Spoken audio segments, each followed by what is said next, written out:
Olá, seja muito bem-vindo ao canal do Escola Biblicast. Quero começar aqui já com polêmica. Começar aqui com a reportagem em que um assunto que foi muito debatido ao longo dessa semana. Não vou entrar no mérito da discussão em relação ao vídeo, ao conteúdo exatamente, que já fiz até uma postagem no Instagram a respeito, então não quero fazer repetição desse tipo de raciocínio. Mas o pastor André Valadão fez um comentário a respeito do pecado em uma igreja para os fiéis dele num ambiente religioso e o mesmo está sendo perseguido. É isso que a lição bíblica desse trimestre está discutindo, está apresentando e quero que você faça uma reflexão. E por que eu digo que isso aqui é polêmico? Porque olha só a reportagem aqui da Band de Jornalismo. MPF quer retirada de conteúdo homotransfóbico de André Valadão das redes sociais. Então, a matéria já começa fazendo uma afirmação, em que, inclusive, nem passou por julgamento, para saber se isso é ou não é. Um julgamento que eu falo com o juiz, certo? Então, a matéria já está sendo tendenciosa. Mas o que o Ministério Público pediu? Pede também a condenação a pagar 5 milhões de reais por danos coletivos contra a comunidade LGBTQIAPN+, ou plus, depende da sua visão. Ou perceba o nível em que estão as coisas. E aí é interessante que essa matéria está relativamente atualizada. O que ocorreu em seguida, vamos dizer assim, as plataformas Instagram, o Google, foram notificadas a considerar o conteúdo lá e retirar o conteúdo. Imagina se o pé da censura tivesse passado. Imagina só se o pé da censura tivesse passado. O Google, inclusive, se posicionou já e disse que não vai retirar. Não percebeu nenhum tipo de problema quanto a isso. Já a Meta, por enquanto, ainda não teve um posicionamento. Ou pelo menos dizer se vai ser removido ou não. Então, perceba que esse problema tem se tornado cada vez mais recorrente. E parte das pessoas, até da igreja, pensa que isso não está acontecendo, ou que não é na comunidade dela, ou que não vai ser com o pastor dela. Isso é o que vamos estudar nessa lição bíblica. Esse raciocínio, ou seja, o problema de relativizar o pecado. E a pessoa que faz uma exposição falando do problema do pecado e não das pessoas é enquadrado como homotransfóbico. Olha o que essa outra matéria aqui apresenta. MPF pede retirada de conteúdo LGBT-fóbico de André Valadão das redes. E perceba o nível de perseguição que é a coisa. Se a gente não apoiar a pessoa quando está correta, que é o caso do pastor André Valadão, se você minimamente acompanhou o raciocínio, a discussão que teve ao longo dessa semana, mas perceba que está se utilizando dos mecanismos jurídicos para tentar privar ele de expor o que ele pensa. O que ele pensa no ambiente religioso, repercussão então na sua comunidade, na sua igreja, foi exposto nas redes sociais? Foi exposto nas redes sociais. Mas é a visão dele.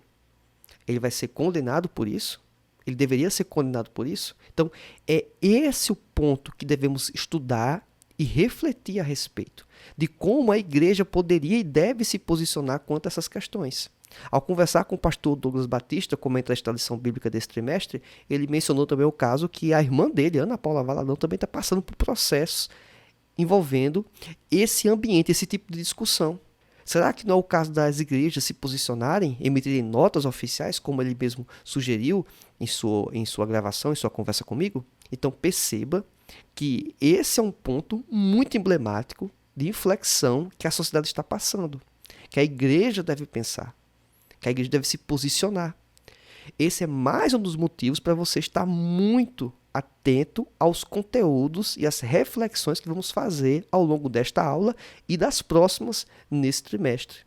Então, vamos para a nossa aula, continuar aqui, porque eu tive que fazer esse adendo logo de início ao vídeo, por causa do tamanho impacto que isso pode causar à Igreja do Brasil. Eu vos falo, professor Roberto Penha. Hoje vamos falar um pouquinho sobre a lição bíblica número 2 das lições bíblicas adulto da CPAD, que trata sobre a deturpação da doutrina bíblica do pecado. Uma questão muito pertinente e que tem sido um alvo de ataques. Você pode se perguntar inicialmente por que esses ataques? É uma estratégia muito bem definida para, ao flexibilizar o que é o pecado tudo pode passar a ser permitido. Tudo pode passar a ser aceitável. A questão moral é relativizada. A questão ética é negligenciada. Bem, nessa lição, vamos tratar um dos pontos muito importantes de todo o contexto dessa lição bíblica desse trimestre. Porque, ao flexibilizar a questão do pecado, abre-se margem para quaisquer pensamentos danosos, quaisquer pautas, inclusive progressistas, pautas que são contrários à palavra de Deus. Nós temos no nosso textuário, em Romanos capítulo 3, versículo 20, o seguinte: por isso nenhuma carne será justificada diante dele, pelas obras da lei, porque pela lei vem o conhecimento do pecado. Romanos capítulo 3, versículo 20. A verdade prática diz assim: o pecado de Adão arruinou toda a humanidade. Contudo, Jesus Cristo pode regenerar eficazmente o pecador. A leitura diária, uma série de textos bíblicos, obviamente recomendo que você os considere, e a leitura oficial em Romanos capítulo 3, versículo 9 ao 20. Informo que os slides que eu estou utilizando aqui nessa apresentação, eles estão disponíveis e o link consta na descrição.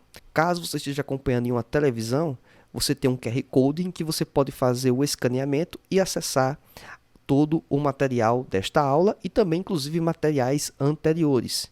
Também lembro que tivemos uma conversa com o comentarista da lição bíblica desse trimestre, o pastor Douglas Batista. E também a referência consta na descrição desta aula. Na introdução da nossa lição bíblica, já podemos falar sobre oposição que a doutrina bíblica do pecado faz em relação às ideologias. Essas ideologias, por mais que a lição bíblica mencione que elas são ideologias modernas, parte do arcabouço delas, na verdade, foi gerado muito antes de serem consideradas teologias ou ideologias modernas. A questão é que, talvez nos últimos anos, o que ocorreu foi que aquilo que era considerado errado, pecado, passou a ser cada vez mais, não só apenas aceito, mas, na verdade, em alguns momentos até incentivado, por meio de várias políticas, gestões feitas por entes estatais, inclusive em alguns países, em outros momentos até mesmo o aceite de líderes, até mesmo religiosos, quanto a estas práticas. E isso tem sido, obviamente, um grave problema, ao ponto que tem se flexibilizado questões, por exemplo, como o próprio casamento. Então, só para você ter uma noção de como andam as coisas. Também nós percebemos que a própria lição bíblica, ao apresentar aqui, isso teve início lá no Jardim do Éden, ou seja, o pecado. A gente compreende que isso, na verdade, não é um problema do nosso tempo, é um problema que já vem desde o início da nossa humanidade. Quando o homem resolveu pecar, errar deliberadamente contra Deus, ou seja, o homem tinha o livre-arbítrio, ele inclusive estava num ambiente em que ele não tinha cometido nenhum erro até então, mas ele resolveu fazer as coisas contrárias ao padrão que Deus estabeleceu. A partir disso, o pecado entrou na humanidade. E aí todos passaram a estar sujeitos ao pecado.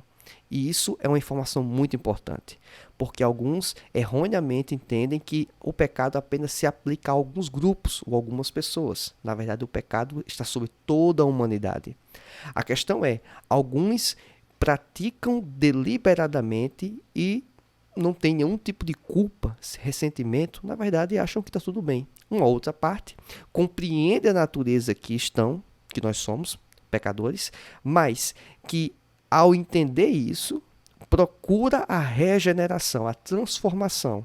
E a transformação é obtida apenas em Jesus Cristo. E esse é um dos pontos principais a que devemos considerar. No tópico 1, falamos sobre o ensino bíblico da natureza pecaminosa. Primeiro, começamos aqui com o subtópico 1, a definição do pecado. E o comentarista, o pastor Douglas Batista, é muito feliz ao expor a ideia que a palavra no seu original, ela tem a conotação de errar o alvo. Então, na verdade, não é apenas a escolha de não fazer a coisa correta. É a escolha deliberada, proposital de fazer a coisa errada. Esse é o grande ponto. Então, isso vai obviamente violar e vai ser uma desobediência descarada à própria palavra de Deus. Então, esse é um ponto.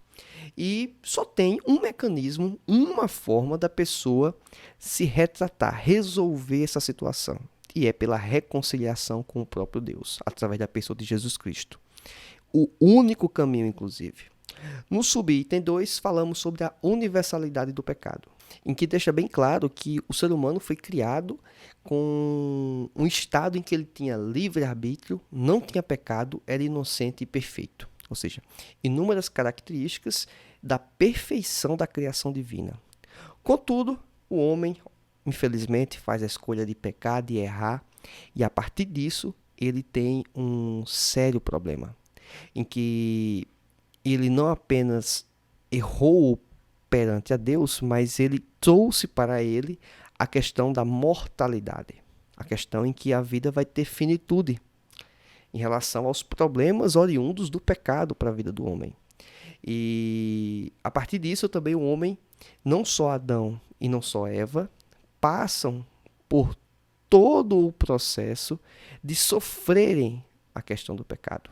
Ou seja, os filhos deles, os descendentes deles, ou seja, eu e você. Toda a humanidade está sujeita ao erro, bem como também à condenação, à morte. E a morte que estamos falando aqui não é apenas a morte física, é também a morte espiritual. No item 3, falamos sobre a corrupção total. E essa corrupção ela atinge em todas as esferas que você pode imaginar, mental, moral e espiritual. E isso, essa corrosão, como alguns podem até perceber, né, ou até mesmo afirmar isso, elas partem da necessidade que o homem tem de ter que se reconciliar perante o próprio Deus, pois não tem um outro mecanismo que possa permitir a transformação ou a mudança desse status. Não existe isso. Apenas pela oferta gratuita da salvação.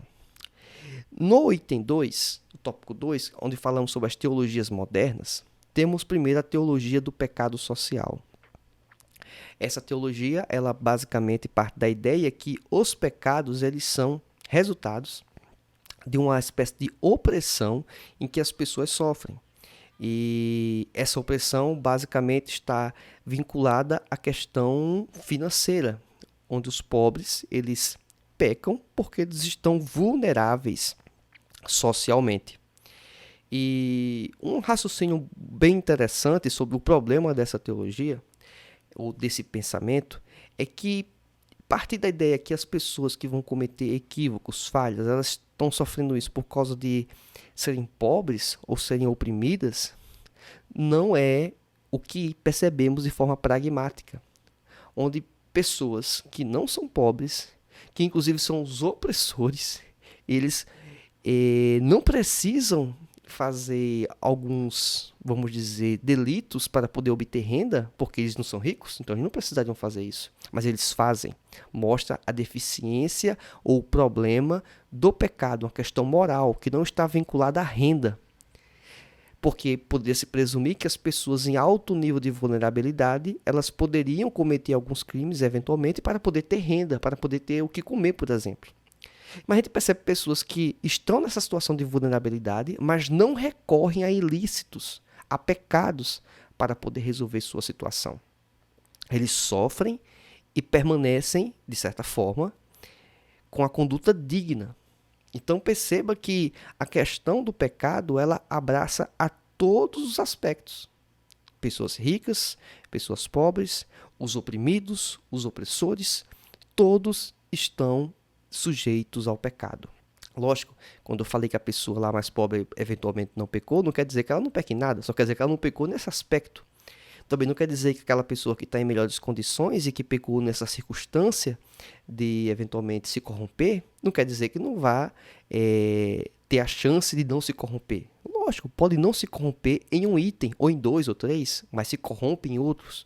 É esse o ponto. Não existe essa pessoa impecável, essa pessoa que está fora do alcance do erro. Não, todos nós estamos nesse ambiente. Subitem 2, teologia da libertação. A teologia da libertação, ela tem sido um elemento dentro do campo teológico em que as pessoas têm aceitado uma série de pautas que foram oriundas, de certa forma, exatamente nessa visão mais da divisão entre classes, daqui tem o opressor e tem o oprimido. Percebe então que isso tem um vínculo muito forte com a questão de Karl Marx, socialista. Mas isso é uma visão muito limitada das questões problemáticas da sociedade ou das questões problemáticas espirituais. Porque isso apenas poderia explicar parte do problema, mas não explica tudo. E do ponto de vista religioso, especificamente, ou espiritual, não explica.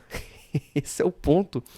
O que talvez podemos perceber é que alguns elementos sociais, culturais, eles influenciam ou amplificam. Isso é verdade, não tem o que discutir quanto a isso. Inclusive, a nossa lição bíblica, a gente vai, em vários momentos, bater de frente quanto a problemas que a sociedade está passando hoje. Mas isso não quer dizer que vamos resolver essa questão do ponto de vista de legislação, de uma teoria. Não. Na verdade, é espiritual. Mas isso não quer dizer que a gente não possa fazer o embate, o combate ou a reflexão. Esse é o ponto. Bem, no ambiente protestante também tivemos um certo problema, porque surgiu a teologia da missão integral, ou chamada de TMI. E, basicamente, é uma espécie de versão da teologia da libertação voltada para o ambiente protestante. Lógico, existem algumas afirmações dentro dessas teorias que elas parecem muito realistas, que elas parecem ser até mesmo realmente as formas de resolver a situação em que a sociedade está. Mas esse primeiro olhar, na verdade, é um problema muito sério, porque está negligenciando o ambiente espiritual e está negligenciando o próprio poder e a necessidade de Deus quanto à transformação. É colocar no plano humano a transformação, é pensar que o próprio homem pode resolver e o homem não resolve. Esse é o ponto. O homem fica limitado. O melhor que ele pode fazer não é o suficiente para transformar a sua situação. Não é o suficiente para transformar a sociedade. No subitem 3, falamos sobre o liberalismo teológico. E esse liberalismo teológico é uma questão muito problemática, em que coloca a inspiração, a inerrância, a própria infalibilidade da Bíblia em xeque, ao mencionar que a Bíblia pode ter erros, ou a Bíblia contém erros. A Bíblia, na verdade, ela não é infalível, ela tem falhas. À medida que a pessoa diminui o poder da Bíblia, ou a influência dela, ou a importância dela, o que ela representa, o que ela fala, o que ela afirma ser e o que ela de fato é, a gente está criando um sério problema. Porque ao flexibilizar a Bíblia, eu posso flexibilizar o que a Bíblia fala que é errado. Ou seja, eu posso flexibilizar o pecado. E a partir disso, eu crio mais um mecanismo de fragilidade no pensamento da sociedade, porque não está tomando os melhores parâmetros, ou no caso, o melhor parâmetro como referência. E aí, você pode considerar aquilo que era moralmente errado, pode ser moralmente aceito. E isso é um grave problema em que as igrejas têm enfrentado, porque esse tipo de pensamento, de raciocínio tem adentrado nas igrejas. E temos que fazer um firme combate quanto a essa questão. Uma outra questão também muito importante é que, ao considerar o liberalismo teológico como uma possibilidade, as afirmações categóricas das religiões, das visões de mundo dentro do ambiente religioso, passam a serem apenas consideradas como parte da verdade ou apenas uma versão de um grupo de pessoas. Portanto, esses grupos poderiam trabalhar em conjunto em prol de um benefício único. Então, católicos, protestantes, espíritas. Esse também é, mais uma vez, um problema em que parte da sociedade enfrenta. Bem, no tópico 3, falamos sobre a normalização do pecado. A partir do momento em que várias teorias se levantam desconsiderando a necessidade espiritual, bem como também desconsideram a verdade da Bíblia, ou seja, flexibilizou o contato com Deus, flexibilizou a palavra de Deus, flexibilizou inclusive ao considerar que teorias humanas podem resolver, aí você abre espaço para normalizar o pecado, para o pecado ser aceito. E passa a ser uma crise ética e moral na sociedade em que vivemos. Pensarmos que qualquer tipo de desajuste social possa ser resolvido pela busca de teorias ou melhoras humanas ou iniciativas que estão ao alcance do homem, é ir em direção ao erro. Portanto, a crise ética e moral que vivemos, ela leva o homem a considerar que, por exemplo, as drogas, elas deveriam ser normalizadas, as drogas ilícitas, né? Dependendo do contexto do país em que você mora, uma parte das drogas já estão consideradas lícitas, né? Alguém pode pensar que a imoralidade sexual, que não é apenas o relacionamento homossexual, mas é todas as outras coisas, como sexo antes do casamento, a traição, ou seja, todos esses elementos passam a ser considerados normais. O aborto, em que a vida é dessacralizada, em que a vida é negligenciada. Subitem 2. Falamos agora especificamente sobre a imoralidade sexual. E a lição bíblica apresenta o sexo pré-conjugal, ou seja, o sexo antes do casamento, o sexo extraconjugal, a pessoa casada e procura o relacionamento com outras pessoas em outro ambiente, normalização da homossexualidade. E aqui a gente não está pregando contra os homossexuais, não, é contra a prática. Isso é muito importante falar. Bem como também, principalmente, a ênfase nesse trimestre não é por a pessoa ser, mas é pelo movimento de parte de pessoas que são desse movimento que querem normalizar isso. E é mais grave ainda. E quer ditar a minha fé, ou o que deveria pensar, se é certo ou se é errado. E quer me calar. Então esse é o ponto. Esse é o grande ponto. Não é a questão da pessoa fazer a escolha individual dela que vai responder por ela. Isso é muito importante. Não estou dizendo que a pessoa tem que fazer. Eu estou dizendo que é o certo. A pessoa faz se quiser. Tá certo? Esse é o grande ponto. No subitem 3, temos a dessacralização da vida. E um dos principais pontos que falamos sobre isso é a questão da pessoa pensar que tem o direito de fazer qualquer coisa com o próprio corpo. Inclusive de destruir o corpo. E alguns países já liberaram, inclusive, a eutanásia. Ou seja, aqui no Brasil isso não é liberado, mas outros países o pessoal entende que a pessoa tem o poder de fazer isso no corpo dela. Outros vão dizer que pode fazer o aborto, porque, na verdade, o que está lá não é um ser vivo. Então aquilo é o quê? É um ser vivo. Nós temos que compreender isso, deixar muito claro isso. Não podemos negligenciar esse fato. Então, à medida que a pessoa tem uma concepção errada sobre o seu corpo, ela vai tomar atitudes equivocadas, porque ela entende que não vai ter nada a dever, que não tem nada a responder, que não tem que prestar contas. Mas, na verdade, espiritualmente, temos sim a quem prestar contas. Como conclusão, nós percebemos que a relativização do pecado, que restringe a solução de pautas sociais em prejuízo da moral e, por sua vez, como conclusão, a relativização do pecado, que o restringe a solução de pautas sociais em prejuízo da moral e, por sua vez, o exclusivismo moral em detrimento de causas sociais, igualmente não retratam a fé cristã.